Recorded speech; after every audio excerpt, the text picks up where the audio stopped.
Most of the time, when the narcissist ends things with you, they're still playing games. Even if they don't consciously realize it, they're still playing games with you and they want you to lose. And you take back control by ignoring them and recentering yourself. Those sound like simple words, but it really is that easy. If you ignore them and recenter yourself, you take back full control. Here's the thing. Narcissists would have worked hard on making themselves the centerpiece of your world. And they may have succeeded, at least for a while. And they would have figured that they had sufficiently isolated you from everything and everyone else of interest. They're confident that they made you feel insufficiently lovable, that you would never look for love or affection in another person. They figured they'd broken you down enough and elevated themselves sufficiently in your eyes that you would always look up to them as the best thing that could ever happen to you.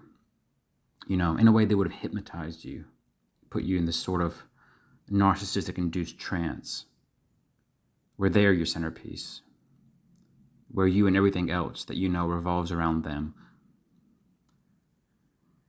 And once they've put you in that place, they would never have expected you to start seeking your self-worth, your self-confidence, your self-respect again.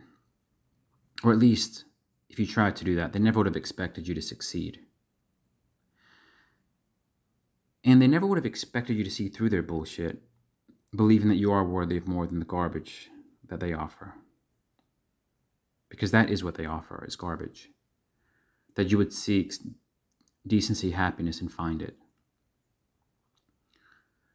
Because narcissists, what they try to do is they try to cut you at your most basic levels, at your roots. That's what the long and intense devaluation does. And when they would have left you, they would have seen to it that you never would have grown beyond the limited stub where you would have found yourself. But when you do break through all the chains, all that dead weight that they imposed upon you, when you do see the light overcoming the darkness which they bestowed upon you, they do find themselves in this place of disbelief, just wondering, how could you bounce out of it? They work so hard to put you there, in that bottomless pit. How did you break that toxic trance that they so meticulously prepared for you? Because they put so much effort, so much energy, so much intent on collapsing your self-worth to ensure that you never gravitate towards anything truly positive again. At least not for a long, long, long, long time. But what narcissists so often fail to realize is that we all have our breaking point, where no matter how bad things might be, we think, okay, things can only get better from here. Or if not a breaking point, we all have that realization point where we think, hold on a second. Of course, there are a few exceptions to that. And narcissists like to think those exceptions are what mostly happen. But most people do reach that breaking point, that realization point. And then you think, okay, I see there's a way forward. You think to yourself, and you realize you're going to give it what it takes. You found out what you're dealing with. Finally, it clicks. It all hurts, but at least now you know there's a way forward. You call a spade a spade. You realize who they were and what they were doing to you. And once you do take those steps and you kind of uplift yourself again, the narcissist, they are now losing out on what they consider to be their best supply, or at least very potent supply, an essential sustenance. And when they find themselves without that, and they don't see themselves having that going forwards, they do nosedive into this collapse. And then they want you back. They want the supply back. So they find ways of trying to change your mind.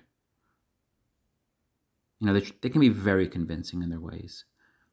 And at the same time, they're trying to find backup supply. They're trying to cover all bases, but it's never easy. And when they fail on both accounts, which is what typically happens when you ignore them and recenter yourself, because that's a shock to them. They can't get the supply they need.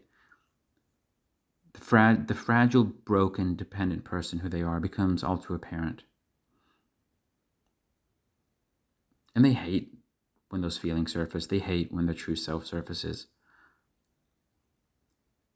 And when those feelings do surface, they do everything in their power to make you take on those feelings so they don't have to.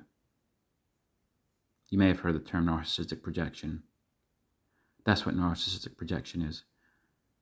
But when you do refuse to settle in that low place that they've established for you, it means that they have to fall in that place instead. They get stuck there, lost there forever, or at least until they find another target who's gullible, naive, who comes along and who allows himself to take the narcissist's place, and that special place in hell.